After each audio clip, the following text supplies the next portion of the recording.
Yes, Assalamualaikum warahmatullahi wabarakatuh. Tribuners, cesku semua dimanapun berada. Jumpa lagi bersama saya Ocha Alim, redaktur harian Tribun Timur. Pada Ngobrol Sehat Soyang hari ini, Kamis 19 November 2020. Nah, Tribuners, nyeri pada perut tidak semuanya akibat ingin buang air. Ada juga nyeri yang menyebabkan penyakit lainnya. Karena itu kita tidak bisa menyepelekan nyeri pada perut. Kenapa begitu penting kita mengetahui letak nyeri itu? Dan sangat bermakna dengan penyakit diderita.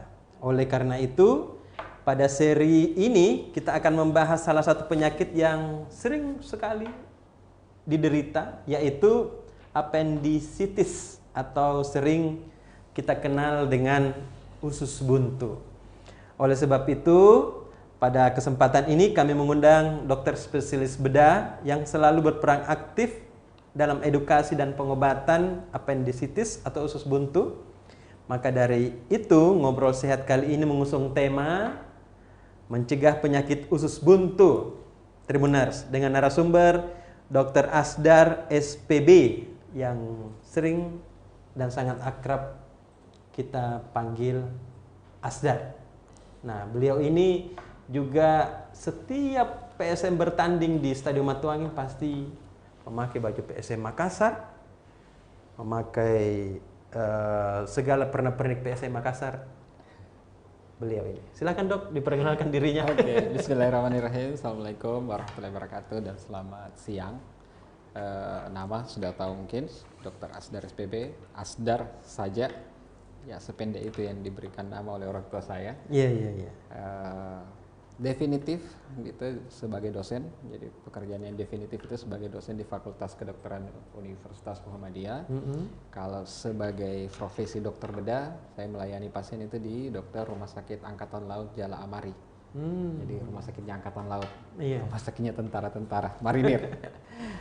Selanjutnya di Rumah Sakit Sandikarsa yang di Daeng Sirua, dan selanjutnya di Rumah Sakit Ibu dan Anak Ananda. Jalan Landa. Sekolah kedokteran di Universitas Hasanuddin sampai dokter, lalu melanjutkan di Unhas lagi untuk spesialisasi bedah. Nah, kayak gitu. Itu kalau sejarah pendidikannya. Iya. Anak Dok? Anak istri 4.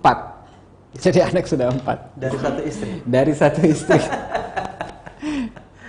Jadi sudah punya 2 putra dan 2 putri. Lengkap sekali. 2 pasang. 2 pasang. Jadi oke, Tribuners. Nah, Tribuners bisa nanti bertanya ke dokter nanti di lewat YouTube, Facebook. Nanti 3 pertanyaan terbaik itu akan dipilih oleh Dr. Asdar dan mendapatkan ini Immunoforce dari UniHealth, Soho Global Health. Jadi Soho itu perusahaan farmasi pertama di Indonesia. Nah, Immunoforce ini untuk meningkatkan daya tahan tubuh kita. Terus itu 3. Dan 1 pertanyaan juga akan dipilih oleh dokter. Ini mendapatkan Purwesi. Ini vitamin C dosis tinggi generasi keempat. Jadi bagus untuk lambung kita. Oke, Dok. Siap-siap pakai ini? Siap. Dok, ini kan banyak yang belum tahu sebenarnya usus buntu itu bagian dari usus atau organ di luar usus sih, Dok?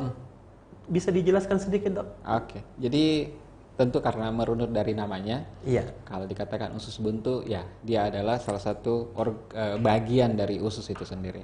Usus kan juga ada beberapa bagian, ada yang besar, ada yang kecil, yang kecil lagi terbagi-bagi, tentunya. Nah, kalau dianalogikan sebagai jalanan, usus buntu ini lorong buntu. Lorong buntu?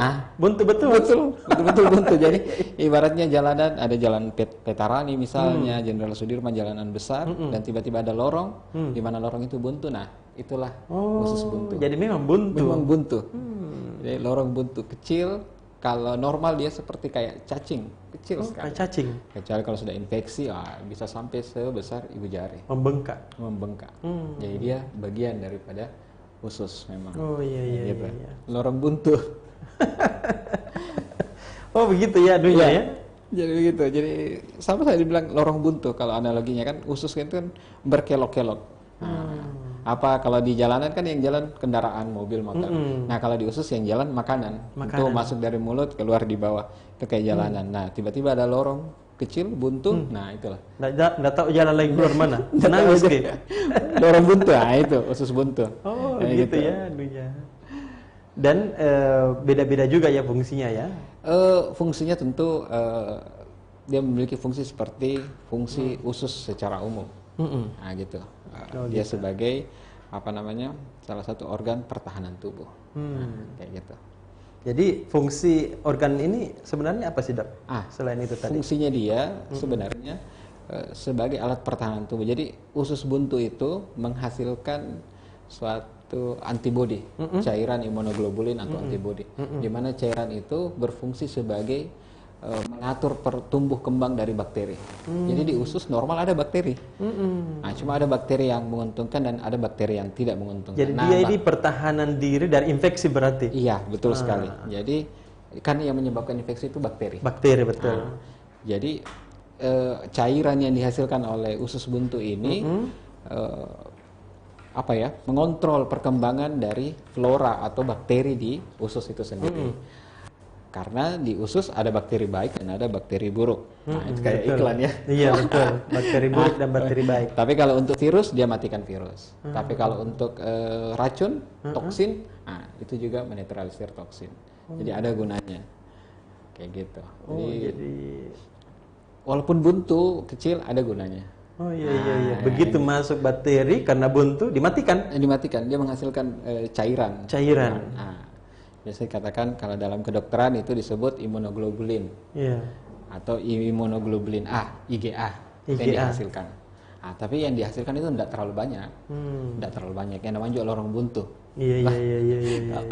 Lorong buntu tentu yang bisa keluar dari situ tidak sebanyak dari usus itu sendiri, gitu. Jadi di lorong buntu itu lengkap dengan security-nya semua. Nah inilah tadi anunya ya. Fungsinya tadi. Okay. Kalau usus buntu itu kan nyeri sekali ya, Dok ya? Apa yang terjadi dalam perut kalau sudah nyeri seperti itu, Dok? Nah, nyeri itu karena adanya infeksi atau radang. Infeksi karena radang. Dan nyeri, kalau kita bicara nyerinya, tentu kita bicara sifatnya dulu. Nah, sifat nyerinya itu ibaratnya kurva. Ya, ibaratnya kayak kurva COVID lah. Dan naik terus. Nah, mirip begitu. Jadi nyerinya yang dari rendah sampai nyeri sekali. Dan dia tidak hilang timbul. Nah, kalau hilang timbul lain lagi. Biasanya nyeri appendicitis atau usus buntu itu terus dari nyeri ringan, sedang, berat, terus menetap nyeri sekali. Nah, karena di dalam perut sendiri usus buntu itu mengalami radang, infeksi, dan semakin memburuk infeksinya. Awalnya infeksinya bersifat lokal, bisa meluas kemana-mana sampai ke seluruh perut. Nah, itulah nyerinya dari yang cuma nyeri ulu hati sampai nyeri sekali. Itu tanda-tandanya. Biasanya tanda-tandanya bagaimana itu? Salah satu tanda-tandanya itu nyeri di ulu hati, atau di sekitar pusar. Itu awalnya. Jadi seakan-akan kayak gastritis, sakit mah. Nah, seakan-akan kayak sakit mah, nyeri-nyeri ulu hati, atau di pusar nyeri. Tapi itu tidak begitu lama. Setelah itu dia bermigrasi ke kanan bawah. Nah, dia bermigrasi ke kanan bawah dan nyerinya menetap di situ. Nah. Jadi dia kayak GER awalnya. Nyeri di bawah pusat atau kadang di sini atau kadang di pusat. Sini. Nah, sudah itu pindah ke kalau kanan dia bawah. Sudah pindah di sini nyeri di sebelah kanan. Itu berarti usus buntu. Betul sekali. Berarti usus buntu. Salah satu ciri-cirinya itu. Dari kalau kita bicara nyerinya saja kan. Kayak gitu. Nah, itu ciri-ciri lain tahu, Dok? Ciri-ciri lain tentu yang kalau banyak itu yang masyarakat tidak itu tidak gini. Ciri-ciri lainnya yang itu. Jadi tentu kalau yang paling khas itu adalah nyerinya. Tentu yang pertama yang saya sudah jelaskan tadi, ulu hati atau di pusar, pindah ke kanan bawah dan semakin nyeri. Kedua, mual muntah pasti. Mual muntah pasti. Mual muntah, sudah itu ada demam. Karena kita bicara radang, infeksi dan semakin memberat pasti demam. Nah, itu tuh 4 yang khas. Nah, tentu karena sakit di kanan bawah, bukan cuma sakit di dalam, tapi kalau disentuh, ditekan, itu bertambah sakit sekali. Jadi kentara itu kalau orang usus buntu atau orang appendicitis datang ke rumah sakit, karena jalannya udah bengkok gini. Nah, karena dengan dia agak sedikit bengkok atau tunduk ke kanan tunduk, nah itu agak berkurang nyerinya. Nah, jadi kadang kalau begitu masih di UGD atau di poli, kenapa sakit? Sudah bisa tahu Midi. Tanda-tanda ini kayaknya nih. Iya, karena itu tidak hampir sama dengan gejala-gejala orang sakit mah ya dok ya? Awalnya ya. Setelah itu dia pindah ke bawah, udah nyerinya hebat. Pokoknya tanda-tanda kalau sakit di sebelah kanan, itu nih. Diponis mit ya dok ya? Belum, tentu kita membedakan dengan yang lain. Ada beberapa penyakit. Ginjal juga kan di situ juga ya? Ginjal agak ke kanan atas. Kanan sedikit atas. Oh iya. Batu ureter Batu ureter juga. Nah, batu ureter kan memanjang ya dari ginjal turun sampai ke bawah. Nah, ureter ini kan saluran kecil ke bawah. Nah, kalau batunya di bagian bawah, kanan juga. Hampir sama. Tapi nyerinya kalau batu di ureter ya, walaupun masyarakat awam bilangnya batu ginjal, padahal bukan di ginjal, tapi di saluran kencing. Itu biasa kalau minum antioksidan keluar itu batu ginjalnya. Keluar. Iya. Jadi, tapi kalau batu ureter itu atau di saluran kencing itu nyerinya hilang timbul. Hilang timbul. Jadi kadang disebut kolik. Kalau dibilang kolik artinya hilang timbul. Jadi semua yang di saluran ada yang tersumbat, begitu ada yang melewat, itu baru nyeri. Begitu ada kencing, urin melewati itu saluran, ada batu, nyeri lagi. Dia tergesek, itu nyeri. Begitu sudah lewat urinnya, sudah baik lagi. Tiba-tiba sakit lagi. Iya. Kayak gitu, hilang timbul. Tapi kalau usus buntu sakit terus. Gitu deh. Tribuners, ngerinya. Itu terjadi itu karena apa itu dok sebenarnya? Terjadi radang pada usus buntu itu dok. Nah, kalau apakah karena makanan atau pola hidup yang tidak bagus? Iya. Jadi selalu dikaitkan dengan pola makanan karena memang kalau kita berbicara usus yang paling banyak ada di situ ya makanan. Atau sudah berubah jadi kotoran sebenarnya. Nah, di situ. Sudah berubah jadi kotoran tapi tidak dibuang. Nah, tidak dibuang. Jadi karena rendah serat ketika kita makan dan itu rendah serat atau bisa dikatakan kurang sayur-sayuran dan buah-buahan. Betul. Nah, konsistensi dari feses itu kotoran ya. Kotoran itu semakin mengental dan padat. Nah, kalau kita tinggi serat, maka feses itu atau kotoran kita itu dia cenderung lunak. Betul. Nah, ibaratnya kalau jalan apa namanya? Jalan raya. Nah, gitu, tiba-tiba ada lorong. Nah, ini feses ini kan sangat kental dan padat. Tiba-tiba dia masuk di ujung lorong, tersumbat lorong. Nah, itu maksud saya. Tersumbat karena makanannya rendah serat. Kental dan padat. Gitu. Beda kalau misalnya kita tinggi serat itu makanannya seperti bubur, lebih konsistensinya lebih lunak. Karena kan ini kita bicara masih di usus halus ya, masih di usus kecil istilahnya. Jadi belum terlalu diserap cairan. Karena nanti betul-betul penyerapan cairan itu di usus besar. Begitu makanan yang padat dan kental itu masuk ke ujungnya lorong, bikin buntu, sudah. Sedangkan di lorong buntu ini, di dalam ini yang buntu, dia menghasilkan cairan. Cairan yang saya sebut tadi antibodi. Tapi di ujung lorong buntu. Nah, ini yang bikin masalah pertama ini. Oh gitu ya. Nah, ini cikal bakal masalah dari usus buntu itu karena ujung lorongnya itu tersumbat oleh makanan yang padat dan kental sehingga ya karena di ujung lorong ini atau usus buntu ini tetap menghasilkan cairan, akhirnya ini semakin mengembang dong, bengkak karena tidak tersalurkan. Nah, jadi apa-apa itu harus tersalurkan. Kalau tersumbat, ini yang jadi masalah. Itu ya. Nah, jadi cikal bakal pertama masalahnya itu karena tersumbatnya itu saluran, jadi di ujung lorong itu tersumbat. Kayak gitu. Ada juga ini kan cerita ini banyak dokter. Ya. Jadi cerita yang banyak berkembang itu, yang aku makan cabe-cabe, lombok-lombok. Oh, saya kira cabe-cabean. Jangan makan lombok, terlalu banyak makan lombok, cabe terus atau terong yang banyak itu biji-bijinya kan?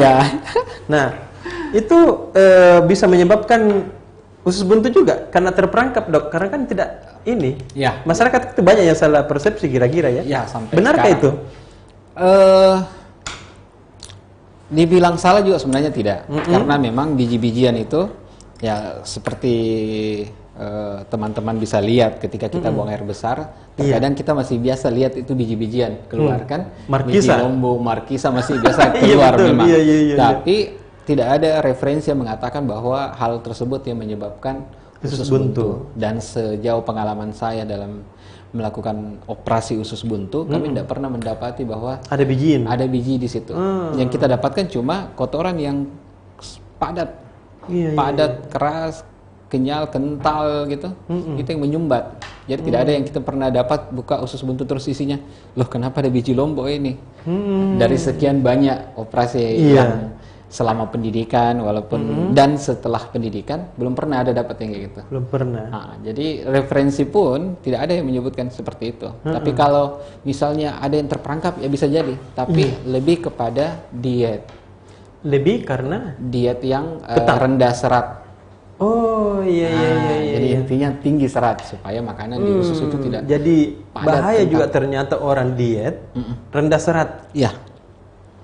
Jadi pola makan yang ibaratnya kasarnya tidak suka makan sayur, tidak suka makan buah, ditambah lagi kurang minum, oh lengkap. Ai, Lengkap, selesai. aman Indonesia.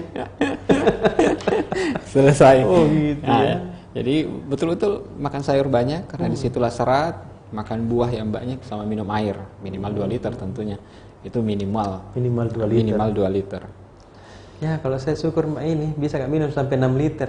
Bahaya Tommy kalau begitu kakak Imedi. Jadi sebaiknya dok kita banyak minum air putih ya. Ya, banyak minum air putih. Pertama memang kebutuhan normal manusia cairan. Jadi ya betul. minum air.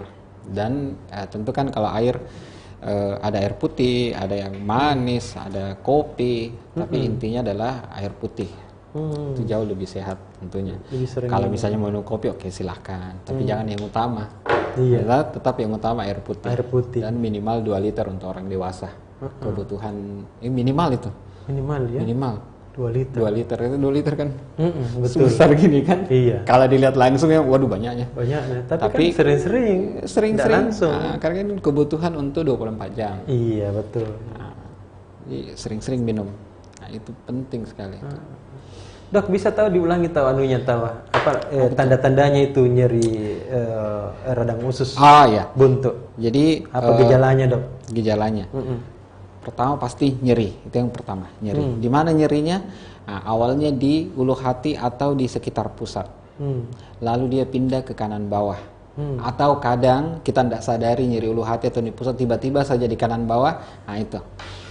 Nah, yang pertama nyerinya kanan bawah, di kanan bawah perut. Nah, itu yang pertama. Nyerinya bagaimana? Terus menerus, tidak hilang timbul. Ini yang penting. Terus menerus ya. Ini yang penting karena kan ini yang dikenali, dirasakan sama orang, Iya. masyarakat yang dirasakan adalah nyerinya. Di kanan bawah terus menerus, semakin hebat. Kedua, mual, muntah, dan demam. Nah, demam. Ini saja. Jadi nyeri kanan bawah terus menerus, ada mual, ada muntah, demam, dan kalau ditekan nyeri, itu. Nah, di situ intinya. Jadi kalau masyarakat sudah merasakan hal-hal tersebut, ya harus sudah prepare. Jangan tunggu-tunggu. Jangan tunggu-tunggu, tapi jangan juga panik, jangan juga takut. Waduh sudah parah Jangan ini. terlalu panik. Nggak usah. Tinggal ke rumah sakit saja, ke dokter.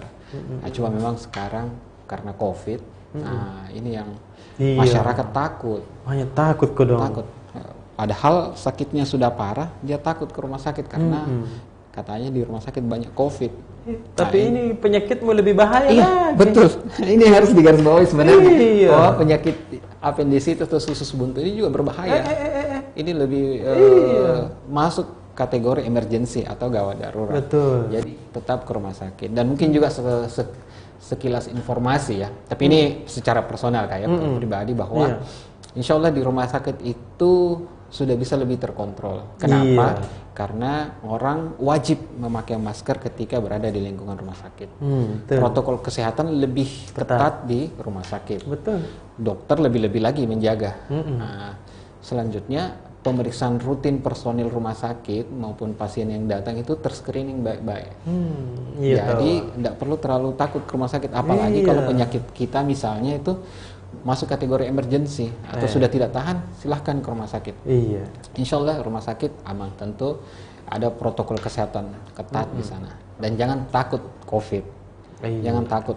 Kalau kita sudah sakit ke rumah sakit saja, tidak ada masalah kok. Betul, betul. Jadi kan banyak masyarakat itu yang nggak mau ke rumah sakit, lebih baik mati kan? Ayo ini bapak kayak lebih baik beda mati daripada bawa rumah sakit. Mati betulan kau baru di dalam kubur baru menyesal kok. Jadi dok, kalau sudah mengalami peradangan seperti itu sebaiknya langsung dilakukan pemeriksaan. Apa pemeriksaannya itu di USG atau di Röntgen langsung? Jadi kalau usus buntu atau appendicitis itu yang paling utama tentu pemeriksaan oleh dokter. Jadi jangan dulu fokus ke mau difoto atau USG gitu, jangan. Jadi fokusnya adalah ketemu sama dokter, karena 70-80% usus buntu ini dikenali bukan dengan pemeriksaan. Dari ciri-cirinya memang baru dengan dokter baru bertanya kepada pasien, atau biasa dibilang anamnesis, kita tanya-tanya pasien, sudah itu kita periksa, itu sudah 70-80% bisa mengenali usus buntu. Tentu ada hal-hal yang bisa mengaburkan, misalnya minum anti nyeri. Nah, dia minum anti nyeri tidak terlalu sakit karena dia sudah minum, tapi pada saat pasien datang kita udah harus tanya ini, minum obat tidak? Ya, itu yang penting. Betul. Oh, minum obat anti sakit. Obat apa itu? Obat ini misalnya. Oh, jadi kita udah tahu kalau agak kurang sakit ini karena habis minum obat. Kapan minum obat?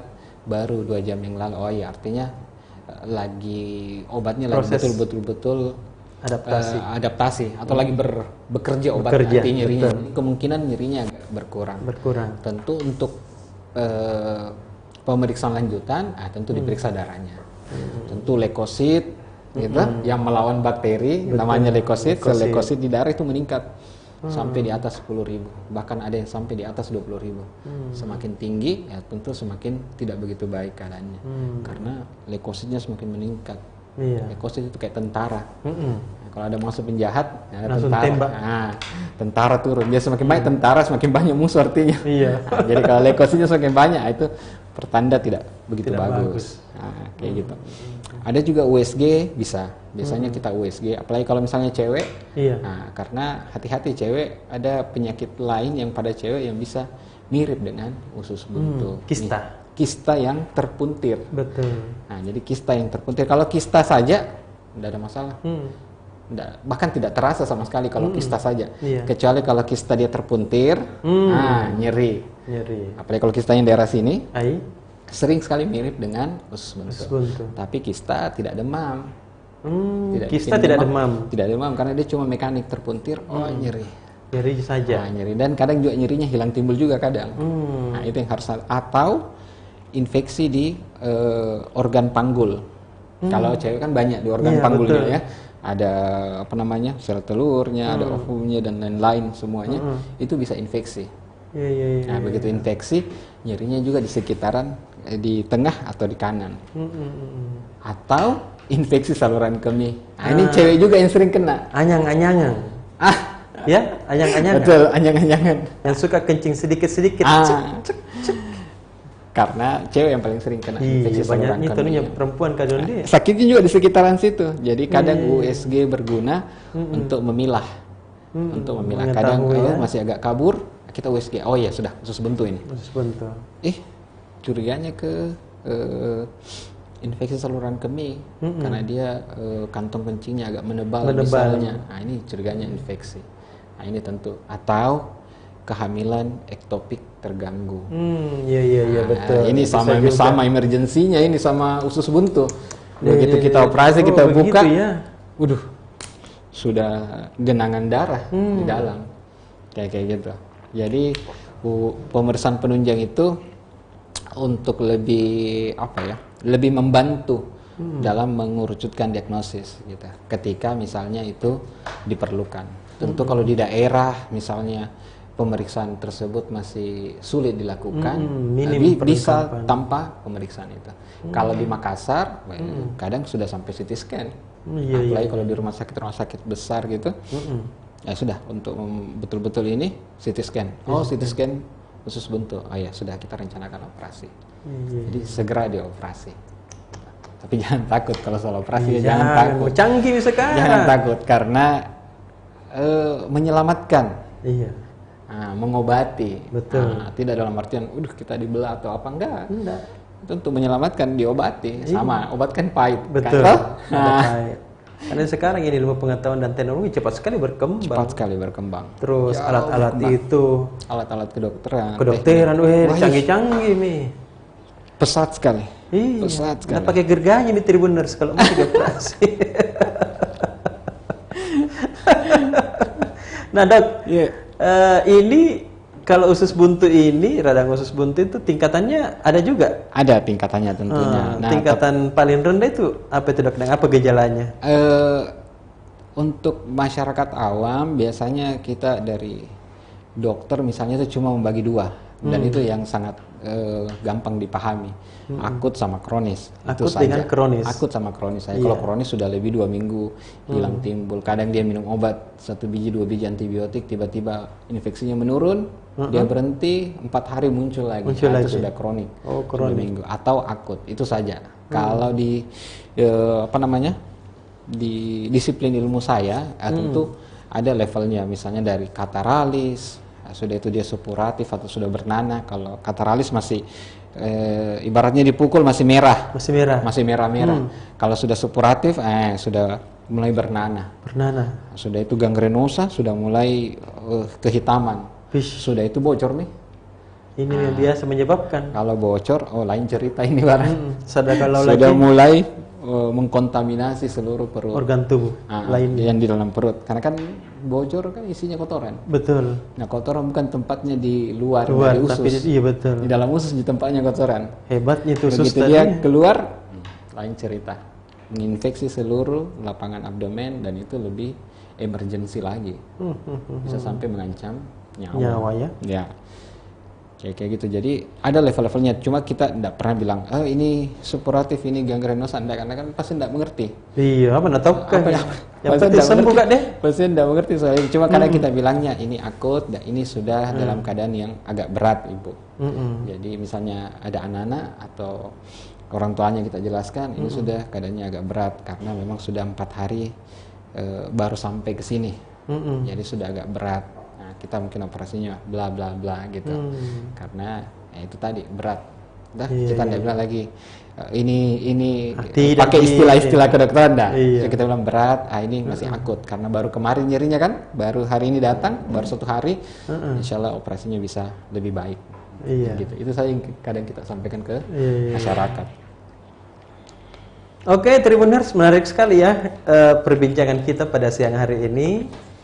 Tapi saya ingatkan lagi kepada CSku semua, nanti sekarang sudah bisa bertanya ke Dr. Asdar seputar apa yang kita bahas pada sore hari ini. Nah, sebentar nanti akan kita jawab 3 pertanyaan yang dipilih oleh Dr. Asdar, itu akan mendapatkan produk ini, Immunopors dan Purwesi dari Unhealth Global Health.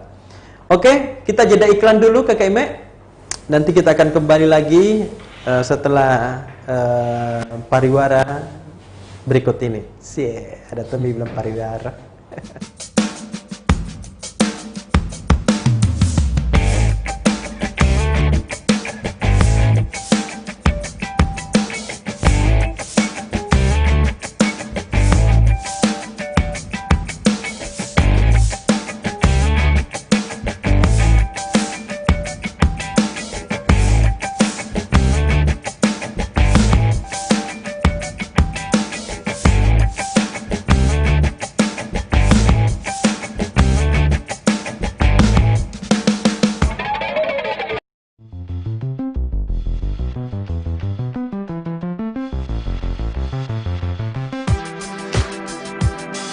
Jalan-jalan ke pantai atau menaiki puncak gunung, melihat dataran indah dan membayangkan lukisan alam Tuhan yang menakjubkan akan tersaji dalam sebuah liputan menarik juga eksklusif. Ikuti perjalanan saya menuju destinasi paling epik di Sulawesi Selatan hanya di Wisata Virtual Tribuners.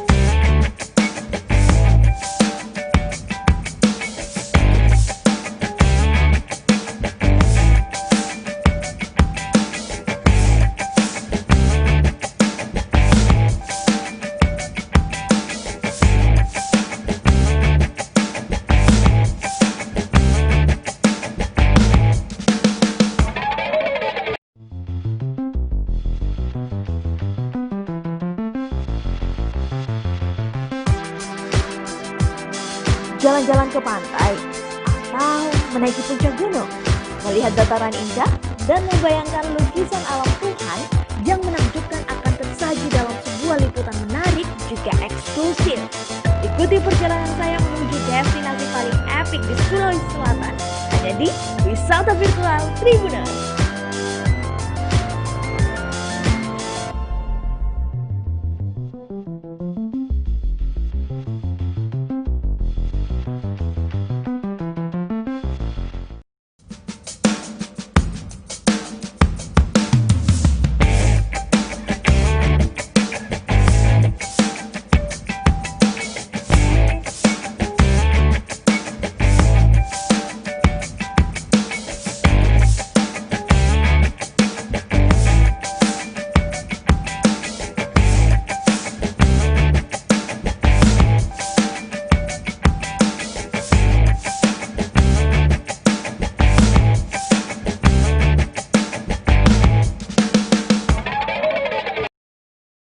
Jumpa lagi Tribuners, jasku semua. Pada sesi kedua ini kita lanjut lagi karena saya yakin sudah ada beberapa pertanyaan yang dikirim. Nanti sebentar Dokter Asdar akan menjawab. Nah dok, ini kalau komplikasi ini terjadi, apa bisa sampai ini kalau usus buntu ini bisa terjadi komplikasi juga? Bisa. Dan kalau komplikasi ini terjadi, apa bisa menyebabkan kematian juga, dok? Ya, jadi di awal mungkin saya sudah sampaikan bahwa kasus usus buntu atau appendicitis itu tergolong kasus emergency. Kalau kita katakan emergency, itu artinya bisa membahayakan nyawa. Iya, Artinya betul, bisa betul. menyebabkan kematian. Tapi tidak langsung kayak kecelakaan gitu, enggak. Tentu ada step-stepnya. Dan kalau tidak ditangani atau diberikan penanganan, tentu arahnya akan ke sana. Iya. Arahnya akan ke sana. Dimulai dari usus itu bengkak, infeksi, kemerahan, dan dia terus infeksi. Akhirnya lama-kelamaan dia akan bocor. Nah, yang masalah ketika dia bocor, isinya keluar. Iya. Nah, isinya usus buntu kan kotoran, feses. Bakteri, Itu kuman. bakteri banyak sekali namanya kotoran. Memang tempatnya bakteri dan itu keluar dari tempatnya. Begitu dia keluar dari tempatnya, dia menginfeksi seluruh abdomen. Bisa sampai bakteri-bakteri itu masuk ke dalam darah. Atau mengakibatkan septikemia. Bakterinya menyebar ke seluruh perut. Nah, itu tingkat emergensinya semakin tinggi. Semakin harus cepat diberikan tindakan untuk operasi. Nah, ini yang sangat penting diketahui oleh masyarakat bahwa usus buntu adalah ya kegawat dauratan ke rumah sakit. Jangan takut bilang nanti dioperasi atau apa, tidak. Ke rumah sakit aja dulu, diidentifikasi apakah itu usus buntu, dan tentu akan ada diberikan penanganan. Dan penanganan terbaik yang bisa dilakukan dokter. Kalau di usus buntu ya dioperasi, diangkat ini usus buntunya. Karena kalau tidak, lain cerita, bisa panjang ceritanya, bisa sampai mengancam jiwa dari pasien tersebut. Nah, itu yang harus sebenarnya digarisbawahi ketika kita bicara usus buntu. Kayak gitu. Kan ini banyak juga, dok, yang orang yang begitu nyeri-nyeri sedikit, Nah, dia kan tidak tahu usus buntu apa. iya betul. Nah dia itu kan biasanya carinya obat anti nyeri. Nah ini kah ini disarankankah minum obat anti nyeri kalau ada gitu? Jadi ceritanya begini. Jadi baru juga kejadian tadi malam, tiba-tiba sepupu suaminya kesakitan. Bilang, kan dia panggil Asdar atau Dek, mintakan dulu obat nyeri tak. Obat nyeri untuk apa? Dia bilang sakit perut kanan tembus ke belakang. Saya bilang hati-hati, itu bisa saja batu ginjal. Enggak, jangan langsung minum obat ke dokter. Nah, untuk menjawab pertanyaan tadi, bahwa untuk penanganan awal ketika nyeri bisa minum obat anti nyeri. Tapi itu bukan solusi. Nah, itu penanganan awal. Misal kita mengalami nyeri perut. Nah, anggaplah misalnya usus buntu, nyeri perut, dan itu mulai timbul jam 2 malam. Tentu agak kesulitan kalau mau ke rumah sakit. Nah, bisa untuk awal kita minum dulu anti nyeri 1 biji. Kita lihat begitu pagi, tentu kan begitu minum obat anti nyeri, nyerinya berkurang. Atau bahkan bisa sampai hilang nyerinya. Tapi sesuai durasi dari obat tersebut. Begitu pagi masih nyeri hebat, tentu ke rumah sakit. Jangan tengah malam minum obat anti nyeri, begitu pagi nyeri lagi, minum terus, akhirnya tidak memberikan solusi dan proses perjalanan penyakit itu masih terjadi. Nah, kalau masih sakit perut biasa, oke lah. Tapi kalau ternyata itu usus buntu atau misalnya yang lain yang emergency, itu tidak membantu, tidak menyelesaikan masalah. Nah, jadi bisa minum obat anti nyeri, tapi itu untuk di awal saja. Tentu kan kalau kita mau ke rumah sakit ada proses, tidak bisa serta-merta jangan mentang-mentang rumah sakit di sebelah rumah itu oke lah. Tapi kalau jarang kan orang rumahnya baru rumah sakit jauh, tentu ada proses. Boleh minum dulu anti nyeri, misalnya baru ke rumah sakit, boleh. Nah, tapi jangan terus-menerus karena itu bukan solusi, cuma mengurangi nyeri, tidak menyelesaikan masalahnya. Jadi sebaiknya langsung ke rumah sakit ya. Langsung ke rumah sakit, khususnya nyeri perut kanan bawah ke rumah sakit. Ke rumah sakit. Iya. Untuk penanganannya dok? Penanganannya ini kan tergantung biasanya tanda-tandanya ya. Bisa dijelaskan sedikit cara penanganannya kalau dapat begituan? Oke, jadi begitu nyeri atau tanda-tanda usus buntu kita rasakan, nyeri perut kanan bawah, sudah demam, mual, muntah, ke rumah sakit. Begitu masuk ke UGD, kita masuk ke UGD tentu akan ada dokter umum yang menangani. Nah, gejala-gejala itu akan dideteksi, akan diterima oleh dokter umum dan akan diarahkan, oh iya ini usus buntu. Tentu penanganan definitif dari usus buntu yaitu operasi. Usus buntunya diangkat. Apakah itu usus buntunya dilakukan operasi open ataupun bisa juga dilakukan, sekarang sudah canggih Kak. Ada yang disebut perlaparoskopi. Jadi usus buntunya diangkat operasi dengan tidak mengiris atau insisi perut yang lebar.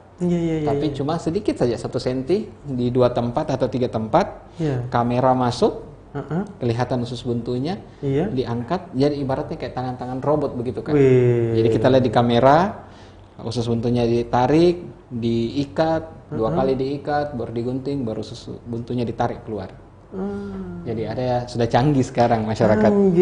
Ada perlaparoskopi. Jadi bisa perlaparoskopi, bisa open. Cuma tentu tergantung levelnya Kak. Kalau dia sudah parah atau sudah bocor nih, terkadang itu harus operasi open.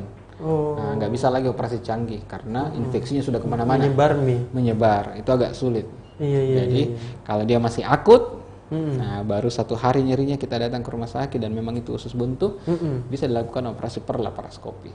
Bekas operasinya tentu hampir bisa dikatakan tidak kelihatan karena cuma 1 cm. Cuma untuk supaya alat itu yang menjadi pengganti tangan, ada kamera, terus ada penjepit, kurang lebih kayak gitu. Ada juga gunting kayak gitu, itu yang masuk.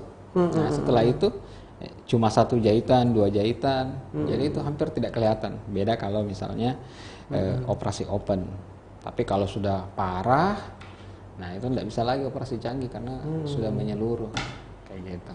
Jadi gitu Tribuners lah. Kalau ada sakit-sakitan, jangan kita takut ke dokter. Cari ke dokter Asdar. Insya Allah itu kita diberikan penanganan yang baik. Ya dok ya? Siap. Jadi kalau untuk kita dapat penyakit seperti ini dok, untuk mencegahnya itu apa yang harus kita konsumsi? Nah, itu tadi yang saya sampaikan di awal bahwa diet tinggi serat. Ya, Nah, diet tinggi serat. Nah, jadi diet itu adalah pola makan.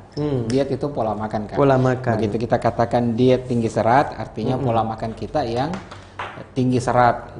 Nah, tinggi serat itu apa? Ya, banyak sayur, banyak buah-buahan, makanan-makanan yang mengandung serat yang tinggi. Apa itu? Sayur, buah. Nah, itu. Kalau sayur kan sebenarnya apa ya? Di culture kita kan sebenarnya dari kecil kita disuruh makan sayur. Betul. Dan sayur di sini Indonesia atau Indonesia Timur atau Selatan tidak ada habis-habisnya. Iya. Tidak ada habis-habisnya. Rumahnya sayur Tribuners saya banyak sekali. Apalagi semenjak pandemi, orang tanam di rumahnya. Betul. Jadi bayam, jenis-jenis bayam itu sudah ada semua di samping rumah. Iya. Jadi makan sayur. Nah, itu anjuran pemerintah juga ya. Iya tahu. Anjuran pemerintah juga. Cuma memang betul. Oh, anjuran pemerintah itu betul bahwa makan sayur karena sayur banyak mengandung serat tinggi tentu dengan vitamin dan protein lain-lain. Begitu pula dengan buah kan. Buah betul, tinggi serat juga. Dan buah tidak harus apel, tidak harus anggur. Apa saja yang ada kak. Musim mangga Tribuners. Murah sekarang mangganya. Mau mangga boleh. Iya. Mau pisang, pepaya. Pisang sama pepaya kan banjir-banjir kak. Murah sekali. Nah justru ini yang dua yang seratnya tinggi. Pisang sama pepaya. Jadi betul. makan Bagus pisang, makan usus, pepaya. Ya? Dan minum air putih minimal 2 liter per hari untuk orang dewasa. Itu yang penting minimal. Jadi jangan 2 liter saja. Kalau bisa lebih bagus kak. Iya betul. Nah, itu yang penting itu. Pokoknya dibilang minimal ya paling sedikit. Iya. Sedikit mungkin menambahkan kak karena ada orang dewasa, ada anak kecil. Iya. Bahwa bisa kena orang dewasa, bisa kena anak kecil kak. Itu umur berapa tahun anak kecil biasa kita dapat pasien 5 itu? tahun, 6 tahun, 5 tahun ada juga? Iya. Astaga. Nah itu yang hati-hati karena anak kecil itu bagaimana ya membahasakan, mendeskripsikannya, daya tahan tubuhnya masih rendah. Betul, sama dengan orang tua ya? Ya, jadi ada mekanisme pertahanan tubuh dari perut itu. Jadi usus ini masyarakat ada gantungannya. Ada gantungannya kayak lemak-lemak gitu. Iya. Begitu ada infeksi di usus buntu, maka dia ke situ membungkus supaya kalau terjadi infeksinya ini tidak mengkontaminasi bagian yang lain. Iya. Sedangkan anak kecil, gantungannya ini lemak-lemaknya ini yang kuning-kuning itu lemak, itu belum cukup panjang untuk sampai ke situ. Jadi bisa langsung bocor. Kalau orang dewasa ada yang bungkus ki. Ada yang bungkus. Kuat, iya, jadi istilahnya meminimalisir kontaminasi kemana-mana ini kotoran.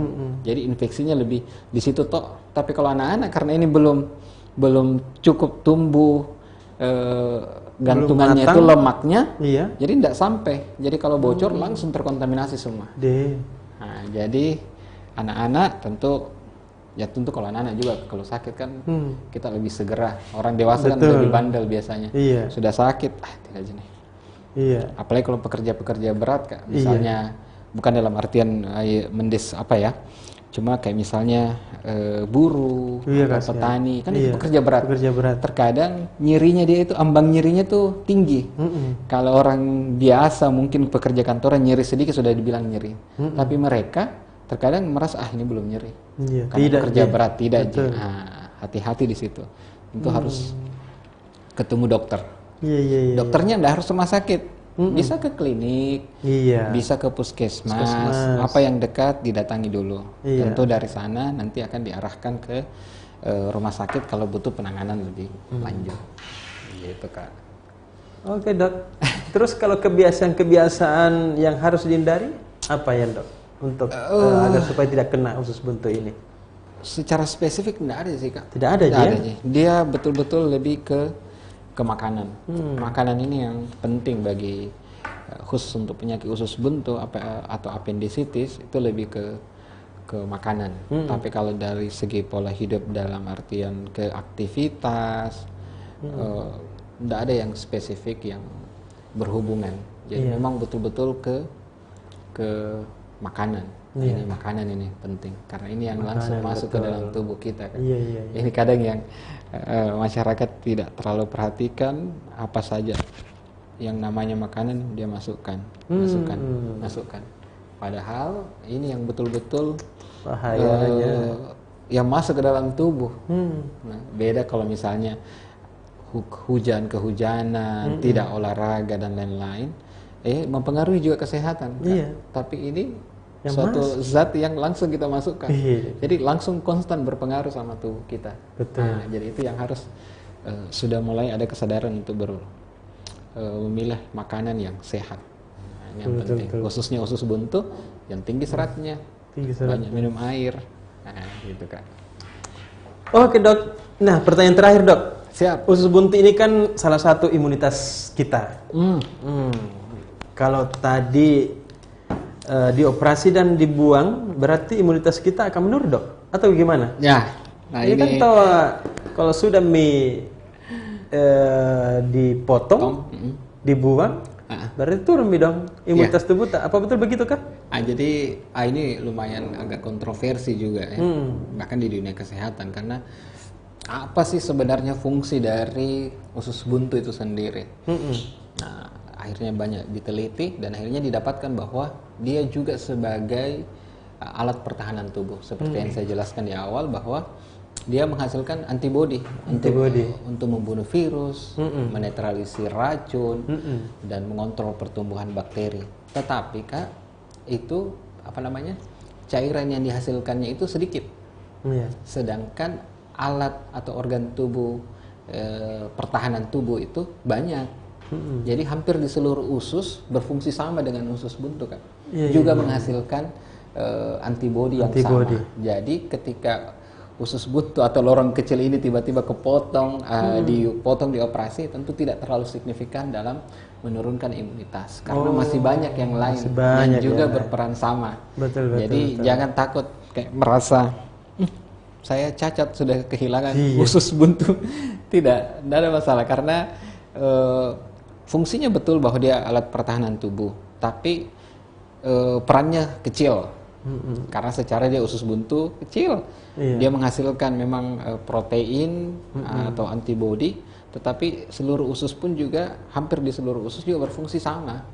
Berfungsi sama, jadi tidak terlalu signifikan penurunan dari daya tahan tubuh, gitu. Jadi aman kok. Dan lagi pula Kak, dia kan yang jadi masalah. Nah, even dia berguna, tapi ketika dia jadi masalah, tentu hal yang paling masuk akal adalah menghilangkan usus buntu itu. Kalau betul, ketika dia masih berfungsi sebagai mestinya, ya tidak ada masalah. Tapi kalau dia udah jadi masalah, ya tentu dia tidak berfungsi lagi, ya sebaiknya diangkat saja. Bisa menjadi masalah lain lagi. Bisa menjadi masalah lain. bisa bikin rusuh di dalam perut. Kalau bikin rusuh di dalam, demo di dalam. Balas sama Ki.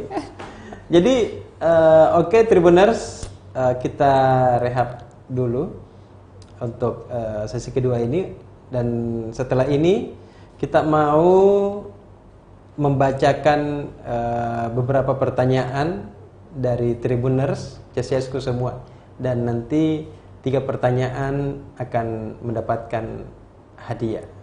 Oke, kita ikuti pariwara berikut ini.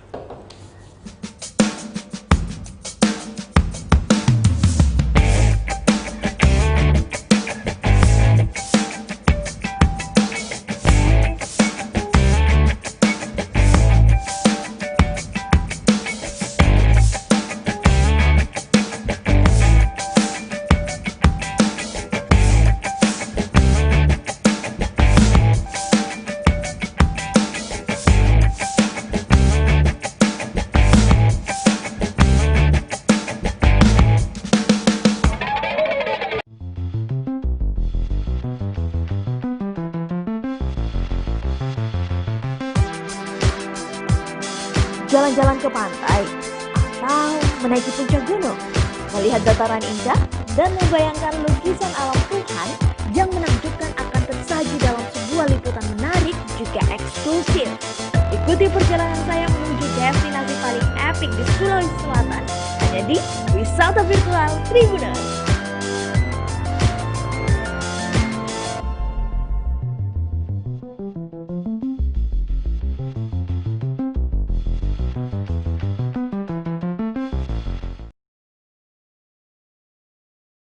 Ya, Tribuners, kita lanjut lagi pada sesi ketiga Bincang Sehat kita siang hari ini.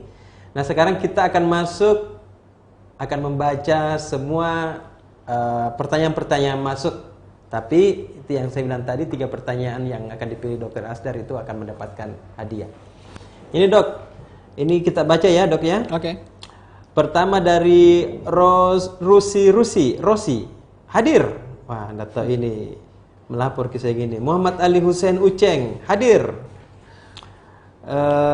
Excel Septians, Assalamualaikum. Waalaikumsalam. Geger Nuklir. Wah, ini teman Kay ini, Jessica ini. Hadir juga Dr. Geger. Wisma Sari, halo. Terus Van Segiin. Mantap. Luar biasa. Terus lanjut lagi. Wahyudi Hardi hadir. Yendriwati menyimak.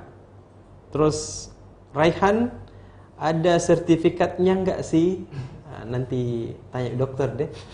Tapi kalau kita nanti mau di sertifikat, nanti kita usahakan ya. Terus The Tricker, saya sudah pernah kena penyakit ini. Ya, alhamdulillah ya sudah sembuh ya, Kakak. Terus Samuel Datok, bagaimana cara mengatasi infeksi usus buntu, Dok? Bagaimana cara mengatasi? Tahu ini bagus juga. Ya. Saya jawab aja. Iya, deh. silahkan jawab, Oke. Dok. Seperti tadi yang saya sampaikan, begitu kena misalnya keluhan-keluhan yang atau tanda-tanda mengarah ke usus buntu atau appendicitis, segera ke dokter. Even itu misalnya ke klinik ataukah dia ke rumah sakit, datang. Oke, tentu akan diarahkan. Begitu butuh penanganan lebih lanjut atau orang di klinik, dokter di klinik atau di puskesmas mengarahkan ke ini usus buntu, harus ke rumah sakit. Silahkan langsung ke rumah sakit setelah itu. Dan tentu penanganan dari usus buntu adalah usus buntunya diangkat. Oke, jadi tidak bisa dengan misalnya minum obat. Apakah minum obat antibiotik misalnya kan infeksi, Dok? Iya. Apakah antibiotik sembuh? Beberapa kasus iya. Dia minum obat antibiotik, gejalanya hilang, tapi dia akan kambuh lagi kan. Dia akan kambuh lagi karena seperti yang saya sampaikan bahwa ada yang buntu. Nah, antibiotik ini bisa membunuh bakteri, tapi tidak bisa membuka yang buntu. Ya tetap buntu. Jadi bisa 1 minggu 2 minggu datang lagi, kambuh lagi penyakitnya. Kayak gitu. Oke, begitu ya Pak Samuel. Terus kita lanjut lagi. Yati Tasik hadir, orang Tasik. Tasik. Selamat orang Tasik semua. Terus ini Yohanes Ming, cuma 38 orang. Semangat Pak Dokter, Pak Ocha. Iya, harus semangat gitu. Ini biasanya kalau secara langsung ini banyak orang masih tidur biasanya. Tidak sebentar ini sudah 1000-an lebih sebentar ini. Terus Muhammad Ali Hussein kasih jempol.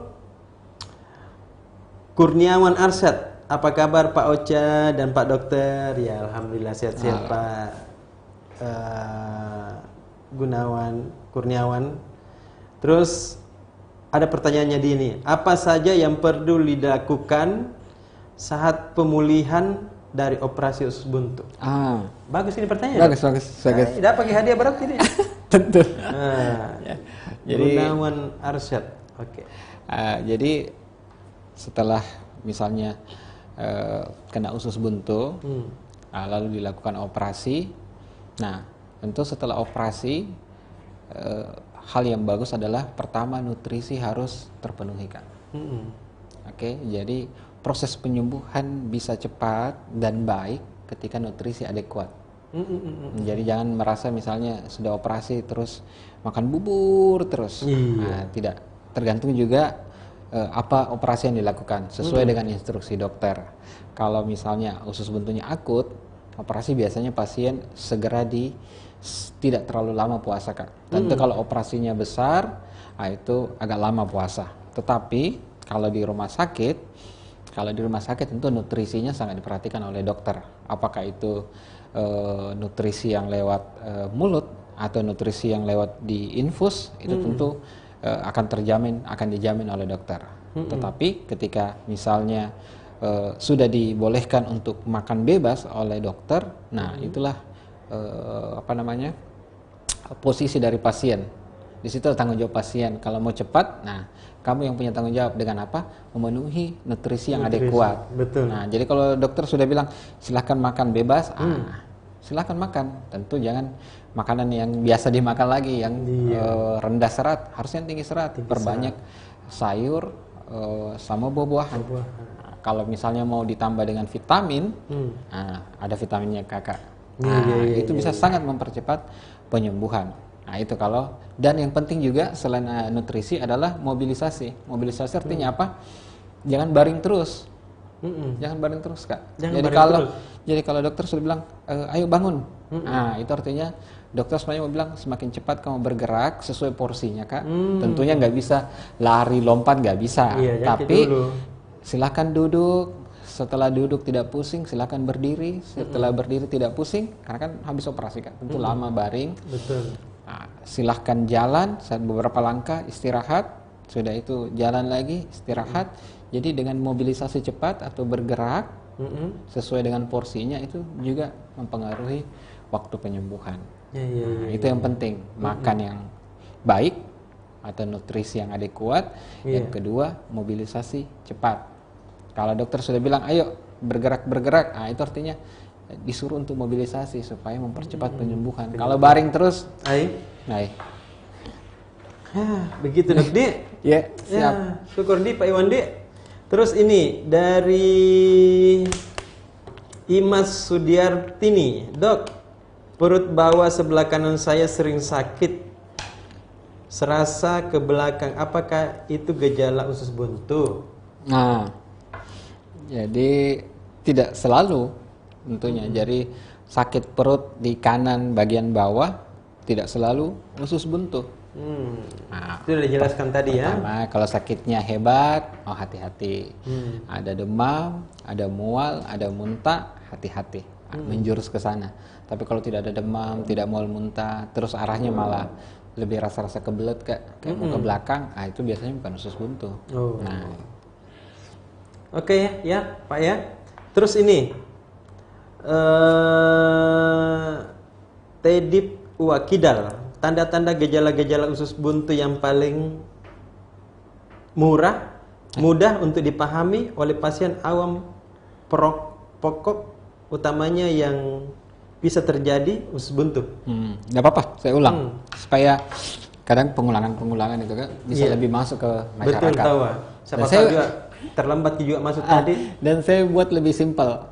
Nyeri perut kanan bawah, nyerinya tidak hilang timbul atau nyerinya terus menerus, nyeri perut kanan bawah terus menerus, ada mual, ada muntah, ada demam, hati-hati usus buntu. Nah, bukan berarti pasti, bukan, tapi hati-hati, prepare. Dalam artian apa? Ke rumah sakit untuk diperiksa oleh dokter. Cuma tanda-tanda ini bisa menjadikan indikasi. Oke? Nah itu. Terus ini dari Moeng Ratnawati. Halo Pak Ocha, halo dok. Mau tanya nih, kalau usus buntu dibiarkan, apakah bisa menjadi kanker usus? Atau kanker usus itu konsumsinya kasusnya lainnya dok? Ya, oke, saya jawab. Belum ada laporan. Belum ada laporan bahwa usus buntu berubah menjadi kanker usus. Belum ada laporan. Nah, jadi ingat konteksnya, usus buntu berubah. Belum ada. Cuma ada beberapa kasus di mana kita operasi usus buntu, kita ambil sampelnya, kita periksakan. Ternyata ada kanker. Jadi kalau yang dia berubah itu belum ada laporan. Misalnya habis operasi usus buntu tiba-tiba kanker, artinya berubah, tidak, berdiri sendiri.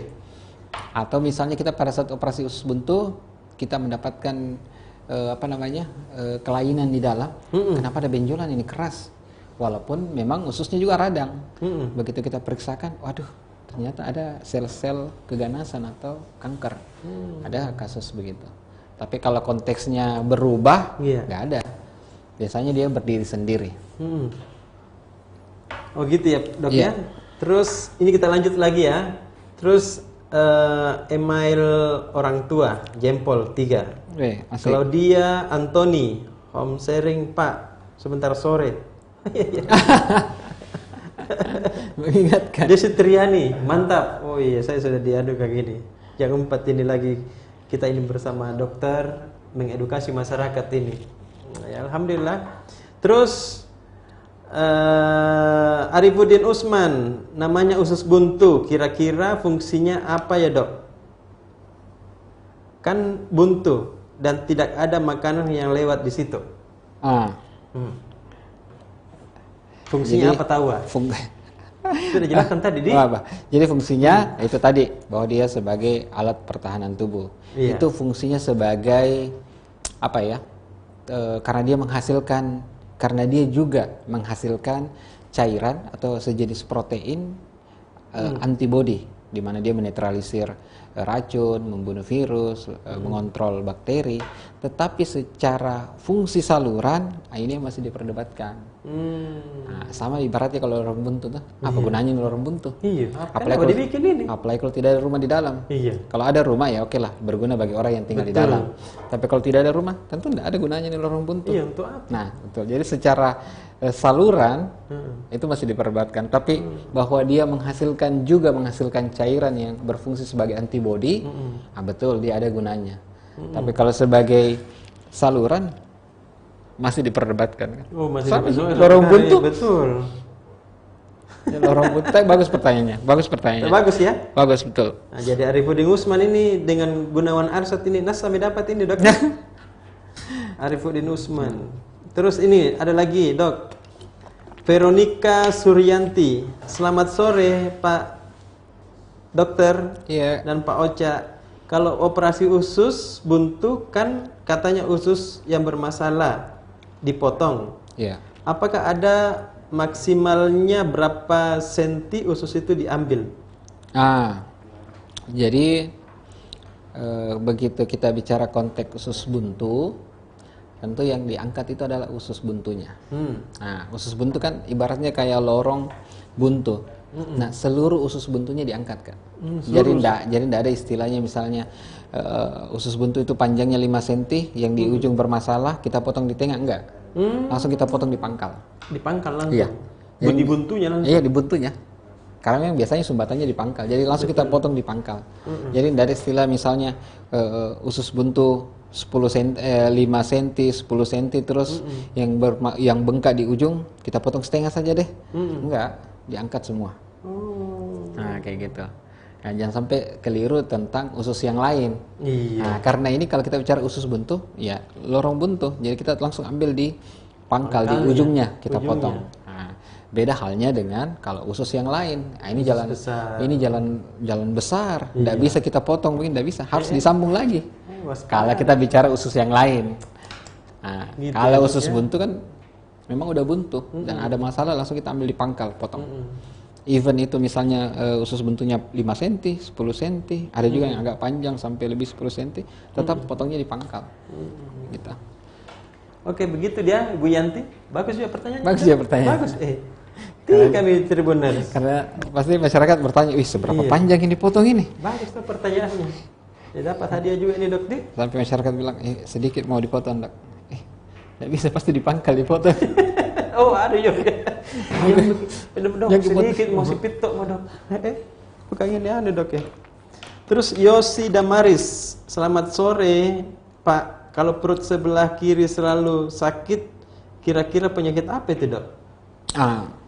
Itu kalau kiri, misalnya kalau dia cewek, bisa juga tentang kista yang terpuntir. Kista. Nah, kalau organ wanita kan kiri kanan. Jadi kalau sakitnya di kiri bawah atau bagian kiri bisa kista yang terpuntir. Iya. Bisa juga infeksi organ kewanitaan. Organ kewanitaan kan pas di daerah bawah. Iya. Di panggul bagian bawah. Nah, kalau kebetulan sialnya yang infeksi bagian kiri, itu juga bisa. Apalagi batu. Batu. Nah, kalau tadi saya sebut saluran kencing kan kiri kanan. Iya. Ginjal juga kiri kanan. Betul. Kalau sialnya yang kena kiri bagian bawah, nyeri juga. Dan memang saluran kencing itu atau biasa disebut ureter, memang bukan saluran yang ukurannya sama dari atas ke bawah. Dia begitu ada belokan, ada penyempitan, di situ tersumbat batunya biasa. Nah, di situ biasa nyeri. Biasanya agak di daerah bawah. Nah, kalau ada batu di bagian atas agak lebar, mungkin lumen dari saluran kencing itu lancar. Begitu tiba di belokan atau di bagian penyempitan, tersumbat di situ lah nyeri. Jadi bisa misalnya tadi itu kista yang terpuntir, atau bisa saja infeksi organ kewanitaan kalau wanita. Kalau batu di ureter ya bisa cewek bisa cowok. Kayak gitu. Dan mungkin masih ada yang lain-lain. Apakah misalnya penyakit yang nyerinya di tempat lain tapi nyerinya itu terkesan di situ karena persarafannya sama, bisa juga. Bisa juga. Jadi tapi yang dekat-dekat itu. Dekat-dekat itu tuh. Kurang lebih. Udah jauh begitu. Jadi sebaiknya memang kalau sudah dapat sakit, ada gejala-gejala begitu, pergi ke dokter saja. Iya. Sekarang dokter baik-baik juga semua. Maksudnya karena kecanggihannya ilmu pengetahuan dan teknologi, langsung kalau betul itu bisa langsung dioperasi ya dok ya. Ada juga yang penting Kak sebenarnya yang dipahami masyarakat adalah istilah second opinion. Second opinion atau opini kedua. Apa itu? Jadi seorang masyarakat bisa meminta opini kedua ke dokter yang lain. Misalnya seorang masyarakat datang ke saya berobat, terus saya bilang ini usus buntu Pak, harus dioperasi. Pasien atau masyarakat berhak ke dokter lain untuk bertanya. Betul. Dan kalau saya pribadi ya, ketika pasien meminta itu, saya welcome sekali. Bahkan sebelum begitu saya melihat misalnya pasien atau masyarakat agak ragu, dan ini kan normal Kak, wajar. Betul. Bahwa setiap profesi menghadapi klien ya. Kalau misalnya profesi yang selain dokter, ada klien, ya kadang dia percaya, kadang agak ragu, atau misalnya keraguan itu muncul karena takut. Iya. Saya kadang menawarkan, kita bisa bertanya ke dokter lain, silahkan. Bahkan saya arahkan, coba tanya. Jadi masyarakat punya hak untuk meminta second opinion, dan dokter welcome. Iya, tahu. Ya, silakan bertanya. Karena kan biasanya ilmu kita sama, basicnya sama. Bisa dia ke dokter satu, ternyata betul itu yang dibilang dokter sana. Makanya suntik harus ke operasi. Nah, tinggal pasien pilih mau dioperasi di sini, operasi di sana, sama saja. Sama aja. Kayak gitu, itu penting. Jadi silahkan ke dokter, jangan takut. Nanti dokter kalau misalnya ada keraguan atau apa, ya silahkan diskusi sama dokternya, atau misalnya mau pindah ke dokter lain untuk bertanya juga boleh. Iya. Tidak ada larangan untuk itu, bebas. Nah, kayak gitu Kak. Bagus, saling mendukung ya dok ya. Ya, betul. Ya oke, Tribuners, mungkin sampai di sini saja pertemuan kita pada sore hari ini. Nah, sebelum berakhir dok, mungkin ada yang mau disampaikan, berikan kata-kata mutiara buat Tribuners tak semua. Oke. Terima kasih tentunya sudah diundang, sudah diberi kesempatan untuk memberikan edukasi, tentunya dengan disiplin ilmu saya, yaitu usus buntu atau appendicitis. Kalau pesan pertama tentu pola hidup makan yang berhubungan dengan appendicitis ya. Pola makan yang tinggi serat dan banyak minum. Nah itu. Kedua mungkin karena ini pandemi COVID, tetap menjaga protokol kesehatan, cuci tangan, memakai masker dan menjaga jarak. Tetap. Oke, mau apapun status di daerah kita, merah, hijau, oranye, tetap menjaga protokol kesehatan, itu sangat penting. COVID jangan kita pandang enteng Kak. Even kita misalnya masih muda dan kita kalau kena tidak bergejala mungkin, tapi ingat kita bisa berinteraksi dengan siapa saja. Kita bisa berinteraksi sama orang tua atau anak, dan orang tua yang tentu berbahaya karena bisa dia punya komorbid atau pemberat, misalnya jantung, tekanan darah tinggi, gula, diabetes, nah, itu yang hati-hati. Tetap jaga protokol kesehatan, nah, itu yang penting. Itu saja barangkali Kak. Sampaikan. Oke, terima kasih Dr. Asdar. Insya Allah Tribuners, kita akan jumpa lagi pada ngobrol sehat kita pada Kamis depan.